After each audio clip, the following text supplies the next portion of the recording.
I'm out here in the desert in Tucson, looking into the sun, so I'm squinting. But behind me are the Catalina Mountains, where UFO Shrink and I had our white UFO show up on the 6th of January that I've written about with, what was it, the white UFO over the Catalina Mountains. And you can read that on the site. I'm going to give you a Betty Bye story here, having to do with regression sessions that I used to do back in the 90s with ET contactees. So I've been doing this work for a long time, and mostly with your average stuff of grief and loss and this sort of thing. And then started doing it with ET contactees. I worked with about 10 or 12 of them. So I am going to read you a little story here. So I used to go to a support group in Seattle, and there was a woman there who had told a little bit of her story, which she didn't know much of. She just knew there was a light that kind of followed her one time over the mountains, and that was about it.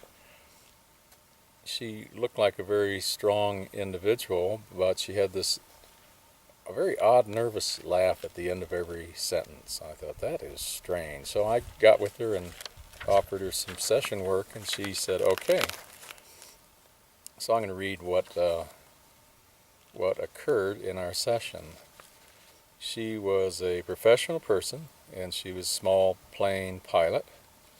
It was 10 years ago that this happened, and she had been pretty much unemployed since then because of having this trauma in her life. So I had her sit in a comfortable chair, and I make sure not to ask any real leading questions. I let them find what they need to find. I also don't use hypnosis. I do kind of just getting the person settled into an incident. So an example being, if they say they're in a car, I'd say, well, what's the steering wheel feel like there?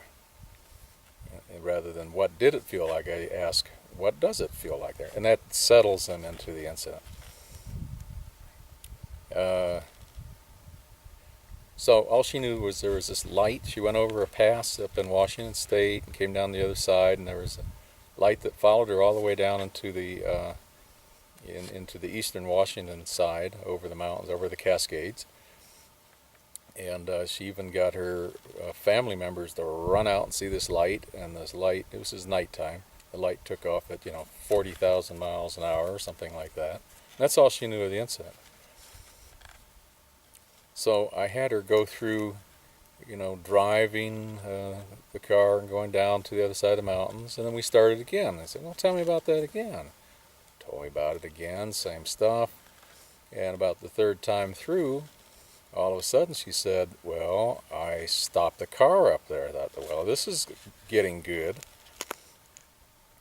And so here's what I wrote. On the third time through, she said that she stopped the car on the top and got out. On the fourth run through, it all opened up with a rush. She had gotten out of the car, and the entire area was bathed in light. There was a ship several yards away, and 3 small beings were coming towards her. She began to get very emotional and frightened at this point in the session.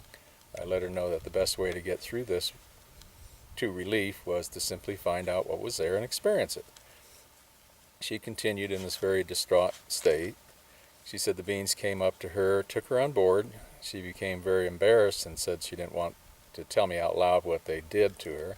So I said, that's fine, just go silently in the session through and experience it yourself. You don't have to tell me anything about it. So I had her do that, several times through, and she said she felt better about it.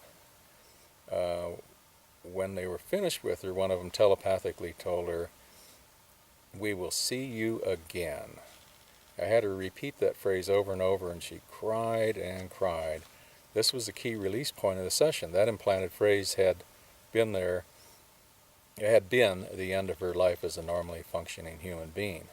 It was the equivalent of being a rape victim and then being told that she would most definitely be violated again, and she would never know that would be, let's see, she would never know when that would be or how many times it would happen.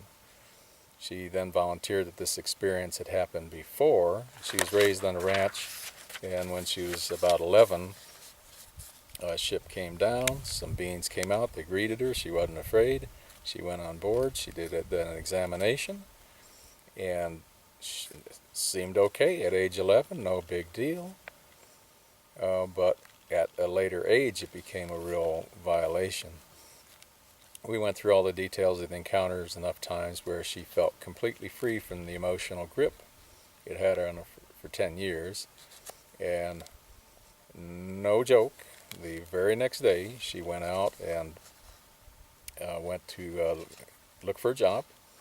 And as she's applying, the employer was sitting over, just happened to be sitting near at a desk, and he said, end of interviews, you're hired.